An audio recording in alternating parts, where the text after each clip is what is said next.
Well, it's been a fun ride, everyone, but this is the final episode of Medaka Box Season 2. But as a special occasion, I'll be having a couple guests help me with this week's review. So without further ado, let's get started. Wait, this is the season finale for Season 2? I mean, Season 1. Yeah, man. I haven't seen Medaka Box yet either. Actually, it's fine if you aren't caught up with the actual series, because the season finale was technically last week. This week's episode was based off a one-shot known as Good Loser Kumagawa, and the events that take place happen before Season 1 even starts. So your plan was to have us review an episode of a series we know practically nothing about, just because it's technically a prequel? Well, alright J-Man, I'll admit that in hindsight, it wasn't the best idea ever. Dude, you plan things badly. Nah, whatever. The point is, you guys have had like 4 days to watch the episode, and you couldn't even do that? I've been busy with a lot of other animes and mangas like Vagabond, GTO, Hunter x Hunter, Toriko, JoJo's Bizarre Adventure, a lot of other stuff. I've been busy wiping my ass. I can't help because Jesus said, that was bad. Please, I can't review Gin Haru's Medaka Box. So what, I gotta sit here and review this alone like I'm fucking Steven Kleinsberg? Fine, guess I'll go on to Plan B. No!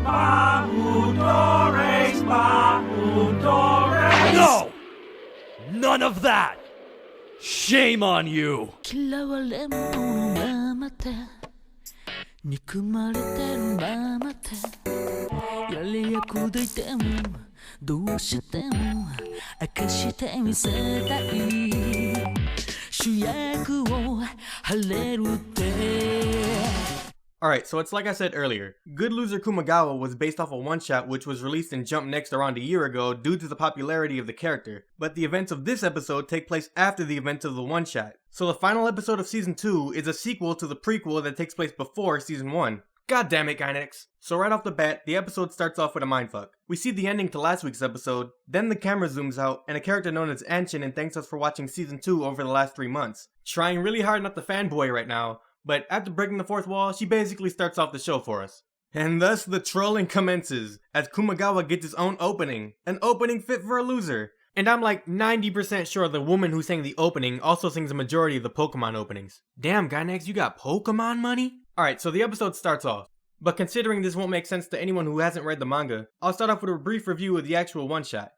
Kumagawa transfers into Fish Tank Academy. He becomes friends with a student named Saki. But it turns out that Saki's a bitch, and secretly uses her skill to control the student council, and they face off against Kumagawa. But in the end, he takes them all out and becomes the new student council president. At the end of the chapter though, it was said that Fish Tank Academy would be closed down a month after Kumagawa transferred there, so this episode takes place during that 1 month span. So now the actual episode begins, and while on her way to class, Saki notices that her hair color's gone from brown to blonde. So she heads over to everyone's favorite student council president for some help. But what she seemed to have forgotten was that first period on Mondays is weekly Shonen Jump time. See, this is why Kumagawa's a boss. He's reading Shonen Jump. Fuck copyright. Saki explains that the person responsible for changing her hair must be Uzumachi Fude, a man who's able to control color. But Kumagawa doesn't care about Saki's hair. What Kumagawa's really pissed off at is the fact that Uzumachi colored in this week's issue of Jump. After all, only newer popular series are allowed to get color pages. Kumagawa faces off against Uzumachi, but he ends up losing. Cause of death? Severe trolling. Word of advice. When it comes to Medaka Box logic, if it doesn't make sense the first time you hear it, don't try to comprehend it. You will end up punching a wall or flipping a table. This is factual. To sum it up though, he used the color blue. Don't care anymore, Anshin's back, because apparently Purgatory is an empty classroom located somewhere in Japan. And here I thought the gateway to hell was in New Jersey. Turns out that Kumagawa is searching for a skill that's strong enough to beat Anshin, but she says that defeating her might be easier than he thinks. Alright. After all, she only has 12,858,351,067,631,365 skills. Yep, that's all she has. So anyway guys, Kumagawa gets trolled back to life, but we find out that while he was gone, Izumachi had been coloring the entire academy, and thus Medaka Box suddenly turns into Bakemonogatari. Fun fact, the creator of Bakemonogatari is also the creator of Medaka Box! I haven't explained this yet because you don't reveal the main character's true power until the end of the episode, but Kumagawa has an ability known as all fiction. He can make it so that something never happened or that something never even existed to begin with. Remember how he died earlier in the episode? Well, he used all fiction to make it so that his death never happened. Remember how I mentioned that earlier in the episode, Izumachi used the color blue to kill Kumagawa? Well, this time, Kumagawa used all fiction to erase the color blue from existence, and every other color for that matter. So now all that's left is black and white. Almost like we're in a manga? And since there aren't any more colors, Izumachi's lost his ability. I don't think I need to go into detail about what happens next. And thus ends this touching tale of friendship, effort, and victory. This episode was pretty much fan service for all the Kumagawa fans out there. Ironically though, there wasn't any actual fan service in this episode, even though the series is considered an ecchi.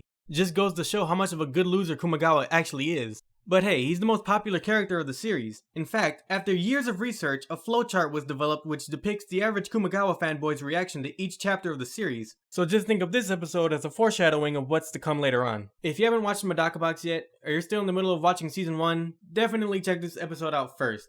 Season 1 starts off kinda slow, but watching this episode will give you a general idea of what's to come in the future. Why do I see so many people fanboying over this? Because, J-Man, the character development. Oh, really? かっこよくなくてあって強く清くあらなくたって正しく美しく可愛いやつに不幸なままで勝手にせたいともどっちなくたっていけるさ本当はギャンボーヘラヘラ笑いながらそれが僕だよ